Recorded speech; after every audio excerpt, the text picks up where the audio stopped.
dipikirkan Allah, melainkan apa yang dipikirkan oleh manusia. Jadi kehendak Allah, kehendak Elohim, karena yang ngomong ini Yesus, engkau tidak memikirkan apa yang dipikirkan Allah, ya. Jadi ini kehendak Allah, ya. Oke, udah dijawab ya. Dan iblis menampi Simon Petrus. Ya. Oke, jadi kesimpulannya kehendak Allah. Ya kehendak Allah sama ya ntar dulu. Baju masa dinunggu ya. Jadi keputusan Anda dengan data itu kehendak Elohim sama dengan kehendak iblis, betul? Bukan, Bang. Nah, jadi dengar ya. Bang Suma ini lagi cari-cari ayat mungkin ini. Enggak, aku di sini. Yang ingin menyudutkan penyembah Yudas. Sudah cukup ini. Cukup saat ini di dalam Manyuma. Di dalam Manyuma lagi. Silakan. Oke. Iblis menghendaki penyaliban. Elohim menghendaki apa? Penyaliban. Mana dalilnya? Mana dalilnya kalau iblis dan Elohim sama-sama memiliki kehendak yang sama? Dalil yang tadi itu yang dibawa di pelintir, Pak Juma. Enggak, Bang Handi. Enggak bisa. Enggak bisa dia sesatkan kita. Matius 16 nomor 23. Maka Yesus berpaling dan berkata kepada Petrus, "Enyalah iblis, engkau satu batu sandungan bagiku. Sebab engkau bukan memikirkan apa yang dipikirkan oleh Elohim, melainkan apa yang dipikirkan manusia." Apa yang dipikirkan oleh manusia? Yang dikatakan oleh Petrus. Petrus menarik Yesus dan menegur, "Tuhan, kiranya Allah menjauhkan hal itu. Hal itu sekali-kali takkan menimpa engkau. Ini pikiran manusia. Tapi pikiran Tuhannya apa? Apa pikiran Tuhannya? Di mana tertulis? Hah? Apa? Pikiran Tuhannya di mana tertulis? Sudah jelas di atas dikatakan bahwa dia akan dibunuh. Itu pemikiran siapa? Itu pemikiran siapa? Itu sudah dikatakan oleh Yesus. Tidak apa yang dipikirkan Allah, ya. Kamu tersudut di sini kamu. Mana pemikiran Allah, pemikiran Tuhan supaya Yesus disalibkan? Yesus kan katakan bahwa dia akan diserahkan kepada imam-imam, kepala dan ahli-ahli Taurat, lalu dibunuh. Lalu dibunuh. Itu pikiran Allah. Itu pikiran Allah. Kata siapa itu pemikiran Allah? Kata siapa? Yesus yang ngomong ini, Bang. Ya, di mana Yesus yang ngomong pikiran Allah itu Yesus dibunuh? Di mana? Makanya baca ayat pertama, ya. Sejak waktu itu Yesus mulai lari ke ayat pertama, langsung salto kemana-mana.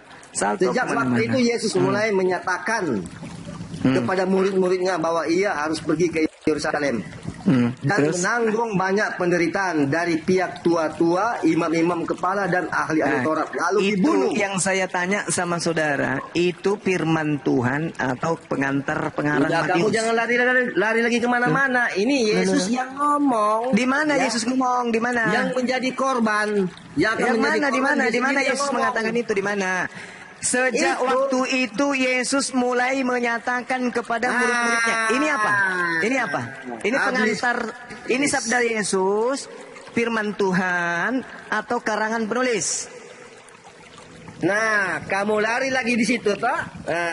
Nanti meja. Ini yang kita minta kehendak Bapa. Kalau kamu yang kita minta ini, Stephen, yang kita minta ini. Dengar dulu, iblis. Yang kita minta ini, yang kita minta ini adalah kehendak Elohim. Yang kamu bacakan itu kehendak Matius. Matius juga sudah jadi Elohim dia. Kutanya samamu, Matius juga sudah jadi Elohim bagi kamu. Oke, aku jawab. Ya, mic-ku jangan dimatikan ya. Aku jawab. Ya. Ketika kamu comot-comot ayat Alkitab, ambil Matius, Markus, Lukas dan kitab-kitab lain, kamu tidak mengkomplain bahwa itu karangan Matius, itu karangan Lukas. Untuk menyudutkan. Tapi saya bisa membedakan antara firman Tuhan, sabda Yesus, dan pengantar pengarang. Sekarang saya minta jujur. Yesus mulai menyatakan kepada murid-muridnya bahwa ia harus pergi ke Yerusalem. Itu firman Tuhan atau sabda Yesus atau karangan Matius? Ya jelas di situ dikatakan Yesus mulai menyatakan, ya. Yesus mulai menyatakan. Ini pekerjaan iblis memang hanya menyesatkan. Pertanyaan saya, itu pengantarnya, pengantar. Itu firman Tuhan atau sabda Yesus? Ini sabda Yesus yang ditulis oleh Matius. Kita jangan lari ke situ, Bang. Jangan lari ke situ. Kamu mulai tersudut ini, Bang. Kamu mulai tersudut ini, iblis. Allahu Akbar. Oke, Sudah. sekarang tolong Kamu dilihat orang ini kamu. biar saya waraskan Kamu dia tanya mudah-mudahan kehendak dia bisa siapa? sadar. Yesus Sekarang mati. gini. Sekarang begini. Di dalam Matius Mazmur 37. Lihat pekerjaan iblis, cari-cari ayat. Oke, silakan. Kan tadi pemikiran Tuhan kan yang harus terjadi, bukan pemikiran manusia. Betul nggak? Ya, sesuai dengan Oke. data. Oke.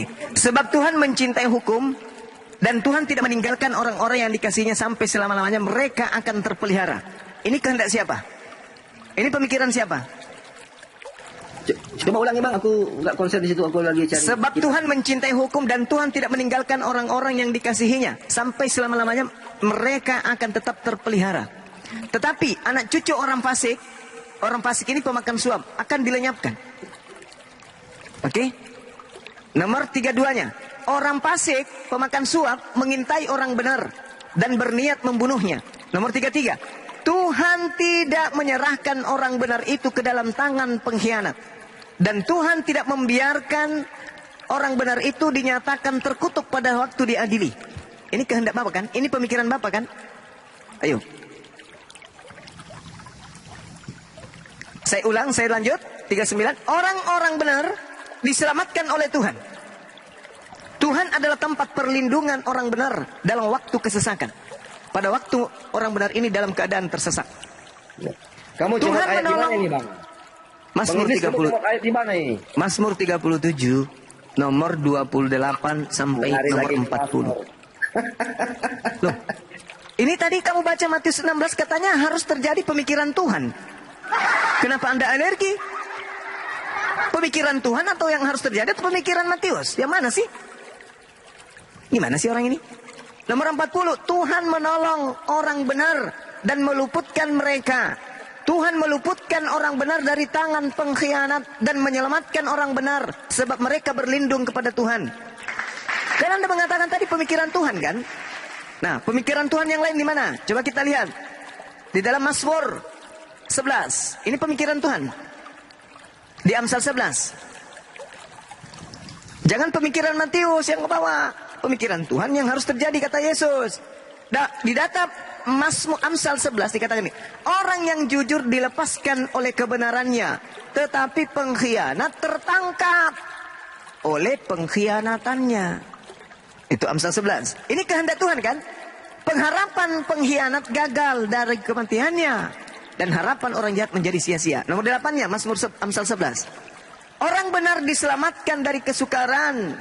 Lalu orang fasik menggantikannya. Yang menyelamatkannya siapa? Tuhan. Berarti ini pemikiran Tuhan. Tadi Yesus mengatakan, nyala iblis. Kamu adalah batu sandungan. Karena kamu hanya memikirkan apa yang dipikirkan manusia. Kamu tidak memikirkan pemikiran Tuhan. Pemikiran Tuhan adalah, biarkan orang benar ini direncanakan untuk disalibkan. Aku sudah memikirkan untuk menyelamatkan dia. Yaitu, aku akan menggantikannya dengan pengkhianat. Kenapa Anda jadi alergi? Kenapa? Pikiran Kenapa? Tuhan akan kematiannya itu untuk menyelamatkan umat bang, ya. Karena Di mana Allah itu mengasihi tertulis? umat. Di mana tertulis? Yohanes 3:16. Tunjukkan dalilnya. Tunjukkan Yohanes 3 dalilnya. ayat 16. Tuhan, sabar dulu, dengarkan saya. Tuhan menginginkan pembunuhan Boleh, orang terhadap ini. orang benar untuk menyelamatkan orang yang tidak benar. Itu tertulis di mana dalilnya? Silakan. Saya diam. Anda kan mengatakan Tuhan menginginkan menyelamatkan orang dengan mengorbankan orang benar. Anda membantah keinginan Tuhan tadi di Amsal 11. Bahwa Tuhan menyelamatkan orang benar dan yang menggantikannya adalah pengkhianat. Barusan kita baca di Matius 16, ya. Lah, Ya. kehendak Tuhan atau kehendak Matius ini? Yang berlaku kehendak Matius atau kehendak Tuhan? Kamu lari lagi ke situ. Kamu menyangka lagi tentang berita Matius. Saya tanya saudara, Ketika kamu mendapat ayat yang Anda bisa membawa ucapan Yesus. Yesus mengatakan, Petrus, engkau adalah batu sandungan. Kau hanya memikirkan pikiran yang dipikirkan manusia. Kamu tidak memikirkan yang dipikirkan oleh Tuhan. Nah, sedangkan Anda membantah saya dengan membawa pemikiran Matius. Mana pemikiran Tuhan agar orang benar disalibkan untuk menggantikan orang yang fasik? Mana dalilnya? Mana keinginan Tuhan seperti itu? baca. Barusan kita baca. Itu Kamu lari ke Matius. itu pemikiran Matius. Nah, ini lagi pekerjaan iblis. Ya. Pekerjaan iblis begitu. Ketika kamu comot ayat di Matius, di ayat yang lain. Sekarang begini, sekarang Dengar begini. dulu, Bang, aku mau ngomong. Ya. Sekarang begini, nggak perlu. Anda belum selesai ngomong, saya udah tahu akhirnya. Begini, Matius ketika menuliskan, apakah dia punya pengantar? Ketika kamu mau comot untuk menggulingkan iman Kristen, kamu ambil ayat Sekarang Matius. saya tanya sama saudara, Matius menulis ini semuanya firman Tuhan atau ada pengantar dari dia sendiri? Ketika kamu disudutkan oleh ayat ini, kamu bilang, oh itu karangan Matius. Lah itu memang Bukan perkataan Matius. Oke, saya tanya lagi, sekali lagi saya tanya lagi ya. Teman-teman kalau dia nggak bisa jawab, diturunkan aja ya. Gini, di dalam Matius nomor 21 itu tinta hitam. Berarti bukan sabda Yesus. Oke, hanya tinggal 2 kandidat lagi, yaitu firman Tuhan atau karangan Matius. Nah, sejak waktu itu Yesus mulai menyatakan kepada murid-muridnya bahwa ia harus pergi ke Yerusalem dan menanggung banyak penderitaan dari pihak tua-tua, imam-imam kepala dan ahli-ahli Taurat, lalu dibunuh dan dibangkitkan pada hari ketiga. Tetapi Petrus menarik Yesus ke samping dan menegur dia. Katanya, Tuhan, Tuhan, kiranya Allah menjauhkan hal itu. Hal itu sekali-kali takkan menimpa engkau. Pertanyaan saya, ini bukan sabda Yesus, itu pasti. Ini firman Tuhan atau pengantar penulis Matius? Jawab. Pengantar, karena apa yang Bagus, udah dia selesai dengar, kita. Itu yang disampaikan. Ya. Dengarkan teman-teman, Dengar saudara-saudara, dulu. sabar dulu, Ketika- sabar. Teman-teman, dengarkan Ya, dari kapan aku mulut ngomong? saudara kita ini. Diam dulu. Kapan aku mau ngomong? Diam. Saudara-saudara Muslim maupun Kristen, dengarkan, saudara Stephen ini sudah mengakui bahwa Matius 16, 21, 22 itu adalah pengantar Matius. Sedangkan Yesus mengatakan bukan pengantar Matius. Yang harus terjadi adalah pemikiran Tuhan, bukan pengantar Matius. Tetapi ketika saya membawa kemudian pemikiran Tuhan di Amsal 21, Amsal 11, Mazmur 37, Mazmur 91 dan seterusnya, dia melarikannya ke pengantar Matius. Sebenarnya dia ini benar, dia ini adalah iblis. Karena dia lebih percaya kepada karangan-karangan orang daripada firman Tuhan. Firman Tuhannya, pemikiran Tuhannya, baca Amsal 21:18. Orang fasik dipakai sebagai tebusan bagi orang yang benar, dan pengkhianat sebagai ganti orang yang jujur. Ketika Yesus tadinya ingin disalibkan, dibawa untuk dieksekusi salib, dia digantikan oleh orang fasik. Dia kemudian diganti dan ditebus dengan menggunakan pengkhianat. Itu pemikiran Tuhan, tertulis di Amsal 21:18. Yesus mengatakan pemikiran Tuhan yang harus berlaku, bukan pemikiran Matius. Tapi si iblis ini menginginkan yang terjadi pemikiran Matius. Sekarang saya melepas tangan. Kalau Stephen ini betul-betul iblis, karena dia lebih percaya kepada Matius daripada percaya kepada Yesus. Yesusnya mengatakan pemikiran Allah yang harus terjadi, bukan pemikiran manusia. Berarti bukan pemikiran Matius. Pemikiran Allah itu Amsal 21:18. Orang fasik dipakai tebusan sebagai kepada orang benar, dan pengkhianat dipakai sebagai ganti orang yang jujur. Itu pemikiran Tuhan. Tapi si Stephen yang iblis ini menginginkan yang terjadi adalah pemikiran orang, yaitu Matius. Anda yang menilai. Saya sudah selesai tugas saya untuk menyampaikan kebenaran. La ikraha fiddin. Barang siapa yang mau sesat, silakan sesat. Yang mau kafir, silakan kafir. Kebenaran saya sudah menyampaikan. Kewajiban saya sudah lepas. Silakan Tidak teman-teman ada yang lain. kebenaran, Bang, di dalam kamu, Bang. Tidak ada kebenaran. Kamu baca ayat 23 itu, Matius 16 ayat 23. Ya? Baca lagi. Kamu baca lagi. 16 ayat 16:23 Tuhan yang harus punya pemikiran yang terjadi, saudara Stephen. apa? Yang terjadi apa, Bang? Yang terjadi itu adalah orang benar diselamatkan, Nah, orang baca di fasik pertama, Bang. menggantikannya. Baca yang di pertama. Yang mana? 1. 21 itu kan kehendak Matius itu. Loh, dia sendiri tadi sudah mengakui loh. Anda sudah mengakui loh. 21 itu adalah kehendak Matius. bukan firman Tuhan dan bukan sabda Yesus, kenapa Anda menertawakan kegilaan Anda sendiri? Kan lucu.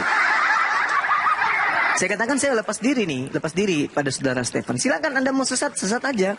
Tidak ada paksaan. Saya tidak berdaya untuk menyelamatkan Anda dari kesesatan Anda karena Anda yang mau. Petunjuk Allah itu datang kepada orang kal. Petunjuk Allah tidak akan datang kepada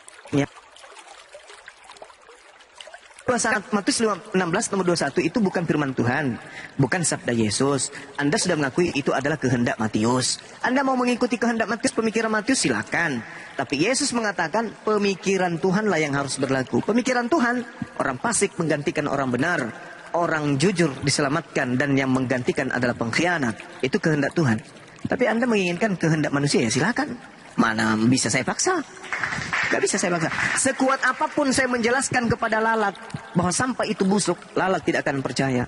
Lalat tetap akan lebih cinta kepada sampah daripada ke madu. Pahami itu? Bang Handi, pasiennya Bang Handi, silakan. Ya. Pasien tak? Saya bikin kopi dulu. Ya. Bikin kopi atau cari-cari ayah lagi ini? Enggak, dia nyari istirahat sih kan. Oh, istirahat. Janganlah selalu pengen